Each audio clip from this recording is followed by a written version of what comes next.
That's all trip இது ஒரு auto மற்றும் கேப் புக்கிங் ஆப். சின்ன டவுன்களுக்கு விசேஷம், கோயில், குளம்னு டூர் போறவங்க ஆட்டோ கேப் கிடைக்காம ரொம்ப கஷ்டப்படுவாங்க. அவங்களுக்கு இந்த ஆப் ரொம்ப பிரயோஜனமா இருக்கும். கீழே டிஸ்கிரிப்ஷன்ல இருக்க லிங்கை கிளிக் பண்ணி தட்ஸ் ஆல் ட்ரிப்பை டவுன்லோட் பண்ணி டிக்கெட் நிகழ்ச்சி உங்கள்கிட்டருந்தே தொடங்குறேன். இன்றைக்கு வெளியிடப்பட்டிருக்கக்கூடிய அதிமுகவினுடைய தொகுதி பங்கீடு சொல்லக்கூடிய செய்தி என்ன? ரொம்ப நெருக்கடியான தொகுதிகளை என்டிஏ கூட்டணியில் இருக்கக்கூடிய கட்சிகளுக்கு ஒதுக்கி இருக்கிறாரா இபிஎஸ்? அப்படி சொல்ல முடியாது. ஒரே ஒரு உதாரணம் மட்டும் நான் சொல்கிறேன். பெரம்பூர் தொகுதியில் வந்து விஜய் போட்டி போடுறார்.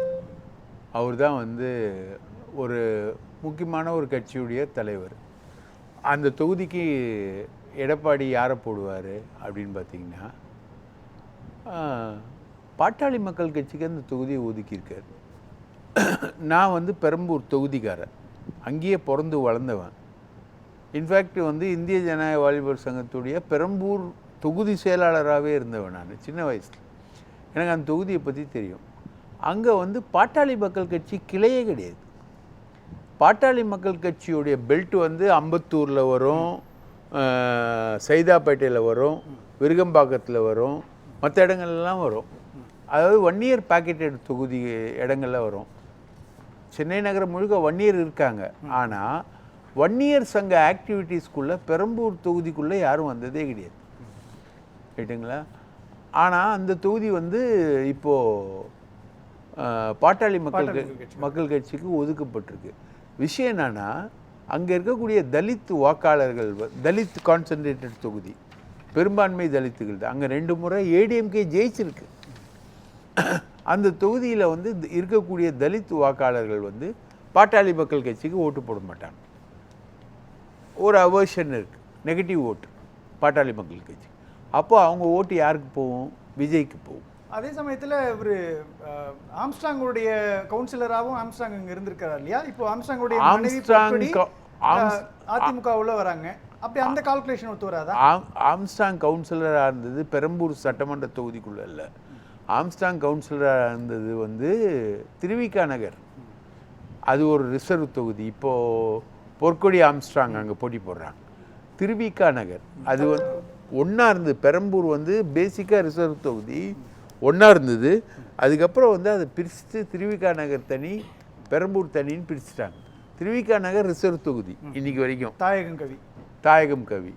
பெரம்பூர் இது வந்து ஆர்டி சேகர், அவர் வந்து எஸ்சி கிடையாது. தாயகம் கவி வந்து ரிசர்வ் தொகுதி, அவர் தாழ்த்தப்பட்டவர். ஆனால் இந்த தொகுதியில் வந்து இருக்கக்கூடிய ஒரு 5 வட்டங்கள் வந்து முழுக்க ஸ்லம். அங்கே வந்து பெரும்பான்மையான ஆட்கள் வந்து அந்த 5 வட்டங்களில் மட்டும் இருக்கக்கூடியவங்களில் தலித்துகள் அதிகம். ரைட்டுங்களா? அதுலேயும் தலித் கிறிஸ்தவர்கள் கொஞ்சம் சைசபிள் பாப்புலேஷன். அதில் தான் வந்து விஜய்க்கு வந்து 40,000 மெம்பர்ஷிப் வந்து சென்னை நகரில் வேறு எங்கேயும் கிடைக்கல. 40,000 மெம்பர்ஷிப் கிடைச்ச இடம் வந்து பெரம்பூர். அதனால தான் அவர் பெரம்பூரை சூஸ் பண்ணுறார். அவர் அங்கே போட்டி போடுறார். அவர் போட்டி போடுறதுக்கு கடுமையான எதிர்ப்பை வந்து ஏடிஎம்கே தெரிவிக்கும் அப்படின்னு சொல்லிட்டு அங்கே லட்சுமி நாராயணன் ஒருத்தர் இருந்தார். அப்புறம் இன்னும் 2-3 பேர் இருந்தாங்க, ஜேவியர்னு ஒருத்தர் இருந்தாங்க. அந்த மாதிரிலாம் 2-3 பேர்லாம் அடிபட்டுச்சு ஏடிஎம்கேலேருந்து. ஆனால் யாருமே கிடையாது. ஸ்ட்ரெயிட்டாக பாட்டாளி மக்கள் கட்சி நேற்று வந்து விஷ் லிஸ்ட்டு அனௌன்ஸ் பண்ணுறாங்க. அதில் பெரம்பூர் கிடையாது, நேற்று வரைக்கும் கிடையாது. ஆனால் நேற்று நைட்டு ஒரு டெவலப்மெண்ட்டு, பாட்டாளி மக்கள் கட்சி வந்து பெரம்பூரை வந்து விடாமல் கேட்குது, பாட்டாளி மக்கள் கட்சி வந்து உறுதியாக கேட்குது அப்படின்னாங்க. எதுக்குடா பாட்டாளி மக்கள் கட்சி உறுதியாக கேட்குதுன்னா, பாட்டாளி மக்கள் கட்சி அங்கேயே போட்டி போடுது. அந்த மாதிரி ஒரு விஷயம். என்ன விஷயம் சார் நீங்கள் சொல்கிற மாதிரி? நீங்கள் பெரம்பூரை சொல்கிறீங்க. ரிஷிவந்தியம் அப்படின்னாலே வசந்தம் கார்த்திகேயன் ரொம்ப ஸ்ட்ராங்காக இருக்கிறாரு. அந்த தொகுதியை கொடுத்துருக்குறாங்க. காட்டுமன்னார் கோவிலில் வந்து காங்கிரஸ் விசிகா ரொம்ப வலுவாக இருக்குது. அந்த தொகுதி வந்து பாமகவுக்கு ஒதுக்கப்பட்டிருக்குது. எந்த திருப்பூரூர் இப்போ வந்து விசிகாவினுடைய எஸ்எஸ் பாலாஜி இருக்கிறாரு. என்ன கால்குலேஷனில் இந்த தொகுதி ஒதுக்கீடை செஞ்சுருக்கிறாரு? தொகுதி ஒதுக்கீடு ரொம்ப வஸ்து சார். இப்போ பார்த்தீங்கன்னா நம்ம தாவேகா தமிழ் மாநில காங்கிரஸுக்கு ஒதுக்கப்பட்ட தொகுதிகள் பார்த்தீங்கன்னா ஒட்டஞ்சத்திரம், ஈரோடு மேற்கு, Ranipet, Killiyoor, Oddanchatram Sakkarapani minister, sitting minister அவர். ஈரோடு மேற்கு யுவராஜுக்காக வாங்கியிருக்காங்க. ராணிப்பேட்டை வந்து காந்தி. ஆமாம். ரைட்டுங்களா? கிள்ளியூர் ராஜேஷ் காங்கிரஸ். கிள்ளியூர் வந்து ராஜேஷ் காங்கிரஸ். அவங்க வந்து ஏடிஎம்கேக்கும் செல்வாக்கு கிடையாது, பிஜேபிக்கும் செல்வாக்கு கிடையாது, எதுக்குமே செல்வாக்கு கிடையாது. பிஜேபி மொத்தம் 5 தொகுதிகள் வந்து நாகர்கோவில் பெல்ட்டில் வாங்கியிருக்காங்க. கன்னியாகுமரி பெல்ட்டில் 5 தொகுதிகள் வந்து வாங்கியிருக்காங்க. விளவங்கோடில் விஜயதரணி அப்படின்னு சொல்கிறாங்க. இந்த 5 பிஜேபிக்கு கொடுக்கப்பட்ட தொகுதிகளில் பார்த்திங்கன்னா சிட்டிங் தொகுதி இவர் இல்லை, நம்ம நயினார் நாகேந்திரன் வந்து மாறி போயிருக்காரு, சாத்தூருக்கு போயிருக்காரு. சிட்டிங் தொகுதி அவர் வந்து ஜெயிச்சது வந்து தேவேந்திர குல வேளாளர்கள் மத்தியில் வந்து அந்த பேர் வெளியேற்றம் இருக்கு இல்லையா, பேர் மாற்றம், அந்த விஷயத்தை பண்ணதுனால போன தடவை வந்து தேவேந்திர குல வேளாளர் வாக்குகளை வந்து அவர் வாங்கினார். இந்த முறை அவரால் வாக்கு வாங்க முடியாதுன்னு சொல்லிட்டு அவர் வந்து சாத்தூர் தொகுதிக்கு போகிறாரு. சாத்தூர் தொகுதி பார்த்திங்கன்னா அங்கே வந்து மாணிக்க ராஜா அப்படின்னு அமமுகவுடைய அவரோட மருமகன் அங்கே நின்று 10,000 ஓட்டு வாங்கியிருக்காரு. அதனால் அவர் வந்து இப்போது அந்த மறவர் ஓட்டுக்கள் அங்கே அதிகம் அப்படின்றதுனால போகிறாரு. வானதி சீனிவாசனுக்கு சீட் இல்லை, தொகுதி மாற்றி வந்திருக்கிறாங்களே, தொகுதி மாறி வந்திருக்காங்க. கோவை தெற்கு இல்லை, ஆமாம், கோவை வடக்கு வாங்கியிருக்காங்க. ஆமாம், கோவை வடக்கில் போட்டி போட போகிறது அண்ணாமலை. வானதி சீனிவாசனுக்கு தொகுதி இல்லை.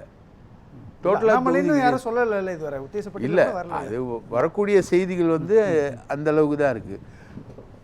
மொடக்குறிச்சி அவங்க சிட்டிங் தொகுதி வாங்கியிருக்காங்க. அங்கே சரஸ்வதி அம்மா அவங்க.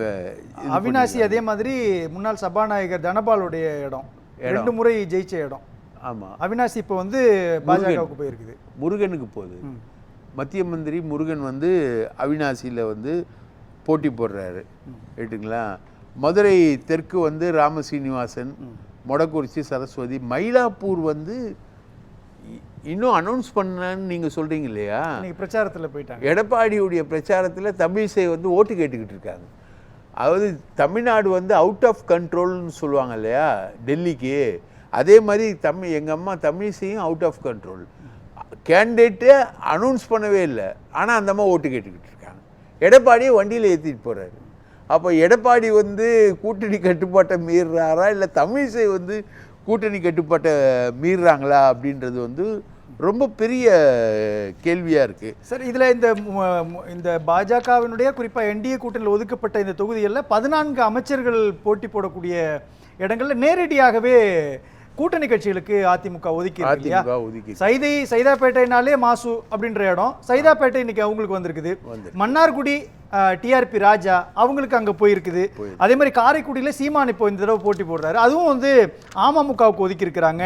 அதே மாதிரி ஒட்டப்பிடாரம் திருச்சிராப்பள்ளி மேற்கு KN நேருடைய தொகுதி, அங்கேயும் அமமுகவை போட்டிருக்காங்க. என்ன கால்குலேஷனா? 14 அமைச்சர்களை துணிச்சலாக அதிமுக எதிர்க்க இடத்துல இல்லையா? ஒட்டப்பிடாரத்தில் டாக்டர் கிருஷ்ணசாமியுடைய ரோல் இருக்கு இல்லையா. ஒட்டப்பிடாரம் எனக்கு நக்கீரனில் கருத்து கணிப்பு எழுதும்போது ஒரு கருத்து கணிப்பு வந்து நக்கீரன் க்ளீனாக எழுதிச்சு. ஒட்டப்பிடாரத்தில் யார் ஜெயிப்பார்னு, சுயேட்சை வேட்பாளர் கிருஷ்ணசாமி ஜெயிப்பார்னு நாங்கள் எழுதினோம். அதுதான் அந்த கருத்து கணிப்போட ஹைலைட்டாகவே இருந்தது. அந்த ஒட்டப்பிடாரம் இவர் கொடுக்கல. இவருக்கு கொடுத்த தொகுதி என்னென்னா நிலக்கோட்டை, கிருஷ்ணராயபுரம், பொள்ளாச்சி. இவர் வந்து முடியாதுன்னு சொல்லிட்டு தனித்து போட்டிக்கு போயிட்டார். ரைட்டுங்களா? அதே மாதிரி ஏசிஎஸ் கேட்ட இடம் எதுவுமே கொடுக்கல. நீங்கள் நல்லா பார்த்தீங்கன்னா ஐஜேகேக்கு குன்னம் கொடுத்துருக்காங்க. குன்னம் யார் தொகுதி? சிவசங்கருடைய தொகுதி. அவங்க வந்து சிவசங்கர் அங்கே வந்து தாமரை ராஜேந்திரனுடைய கால்குலேஷன் இருக்கும் இல்லையா. தாமரை ராஜேந்திரன் அவரும் கொஞ்சம் அரியலூரில் கொஞ்சம் ஃபேமஸானவர். அவரு ஜெயிக்க வைப்பார் நம்ப மாட்டாங்களா? இன்னொன்று பெரம்பூர்ன்றது பாரிவேந்தருடைய இடம்ன்றதுனால அதுக்கு ஒரு கால்குலேஷன் இருக்கும்ல. திருவண்ணாமலை வந்து ஏவாவேலு, அங்கே வந்து அஸ்வத்தாமனுக்கு கொடுக்குறாங்க. நாகூர் காந்தி. அதே மாதிரி ஆவடியில் ராஜசிம்மன் சொல்லிட்டு ஒருத்தர் கொடுக்குறாங்க. அங்கே வந்து அப்துல் கரீம் சொல்லிட்டு ஒரு ஏடிஎம்கேவுடைய சிட்டிங் மினிஸ்டர், அவர் ஏற்கனவே மினிஸ்டராக இருந்தவர். அவர் முஸ்லீம்கள் நிறைந்த தொகுதி ஆவடி. ஏன்னா அப்துல் நாசர் வந்து அங்கே தான் நிற்கிறாரு. ஆவடி நாசர் வந்து அங்கே தான் நிற்கிறாரு. அங்கே வந்து இவங்க கொடுக்குற ஆள் வந்து ராஜசிம்மன். இவர் வந்து சக்கரவர்த்தின்னு பாஜக பிரமுகருக்கு ரொம்ப நெருக்கமாக, அதனால் அதை கேட்டு வாங்கி கொடுக்குறாங்க. நீங்கள் இப்படி தான் இவங்களுடைய பொசிஷன் என்பது ரொம்ப மோசமாக தான் இருக்குது. இவங்க அமைச்சர்கள் எல்லாரையுமே வந்து இவங்க ஸ்பேர் பண்ணுறாங்க. அது ஏனே தெரில. அதே மாதிரி கேண்டிடேட் அனௌன்ஸ்மெண்ட் லிஸ்ட்டில் பார்த்தீங்கன்னா பெண்ணே இல்லை, ஒரு பெண் கேண்டிடேட் கூட கிடையாது. அதிமுகன்றது வந்து புரட்சி தலைவி ஜெயலலிதாவால் வளர்த்தெடுக்கப்பட்ட இயக்கம். பெண்களுக்கு அதிக முக்கியத்துவம் கொடுக்கப்படுது அப்படின்றது சொல்லப்படுது. குறைந்தபட்சம் வளர்மதிக்காவது சொல்லியிருக்கலாம். ஏதாவது ஒரு தொகுதியை போட்டு வளர்மதி அம்மாவுக்கு அந்த அம்மா தொகுதி கேட்குறாங்க. அந்த அம்மா கரண்ட்ல ஜெயிச்சவங்களை வச்சு எடுத்துருக்காங்களோ இந்த லிஸ்ட்.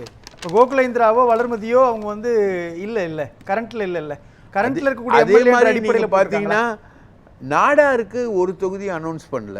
23 தொகுதிகளில் நாடாருக்கு ஒரு தொகுதி இல்லை. தேவேந்திர குல வேளாளர்னு ஒரு கம்யூனிட்டி, ஒரு லார்ஜர் கம்யூனிட்டி, அதுக்கு தொகுதி இல்லை. கவுண்டர் 4, வன்னியர் 5, முக்குளத்தோர் 8, ஃபிஷர்மேன் 1, செட்டியார் பொள்ளாச்சி ஜெயராமன் 1, நாயுடு 1, அந்த மாதிரிலாம் இது பண்ணியிருக்காங்க. முதலியார் 1, அக்ரி கிருஷ்ணமூர்த்தி, கலசப்பாக்கம், இப்படி தான் பண்ணியிருக்காங்களே தவிர இதுக்கு பின்னாடி என்ன சார் மெசேஜ் இருக்குது? இது என்ன மெசேஜ் கட்டமைக்கிறாரு? மிஸ்மேனேஜ்மெண்ட்டுங்க. எனக்கு தெரிஞ்சு பெரம்பூருக்குள்ளே வந்து பாமகவை அலோவ் பண்ணுற மாதிரி ஒரு மிஸ்மேனேஜ்மெண்ட் எதுவுமே இல்லை. ஏன்னா நீங்கள் விஜயை வந்து உங்களுடைய ஆப்போனண்ட்டாக டிக்ளேர் பண்ணிட்டீங்க. டிக்ளேர் பண்ண ஆப்போனண்ட்டுக்கு வந்து நீங்கள் வந்து பாமகவை உள்ளே விட்றீங்க. இதே மாதிரி தான் உதயநிதிக்கு வந்து பாமக போட்டி போட்ட போது உதயநிதிக்கு எதிராக வந்து கடுமையான விமர்சனங்களை வந்து இவங்கெல்லாம் வச்சாங்க, உதயநிதிக்கு சப்போர்ட்டாக பண்ணுறாங்கன்னு.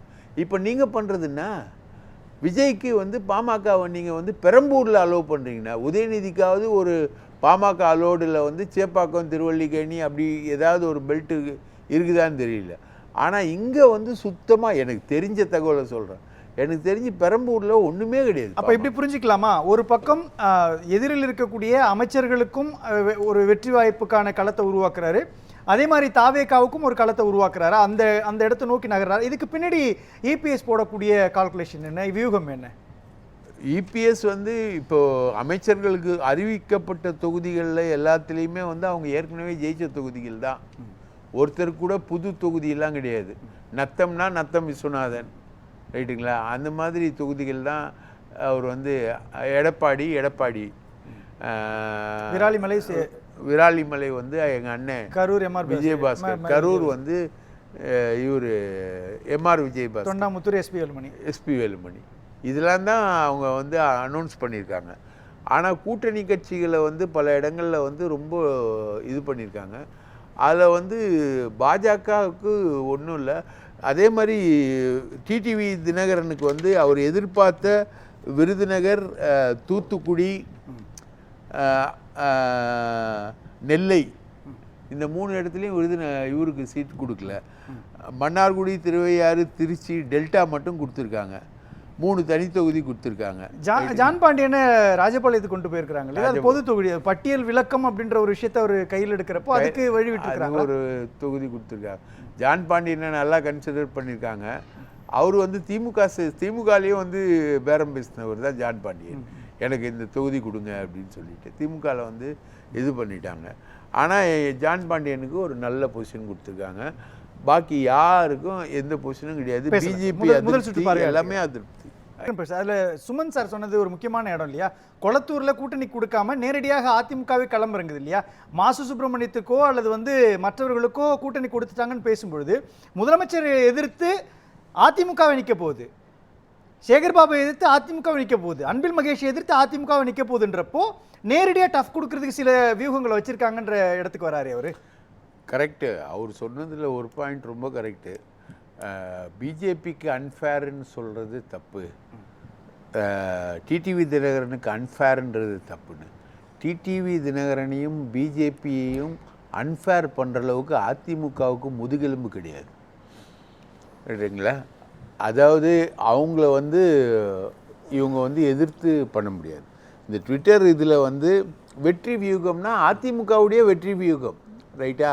ஆனால் கடைசியாக நீங்கள் கேட்குறீங்களா திமுகவுக்கு எதிரான ஒரு விஷயம், அதில் வந்து ட்விட்டர்லேயும் சரி இதுலேயும் சரி அவங்க இப்படி தான் நெகட்டிவாக தான் வாக்களிச்சிருக்காங்க.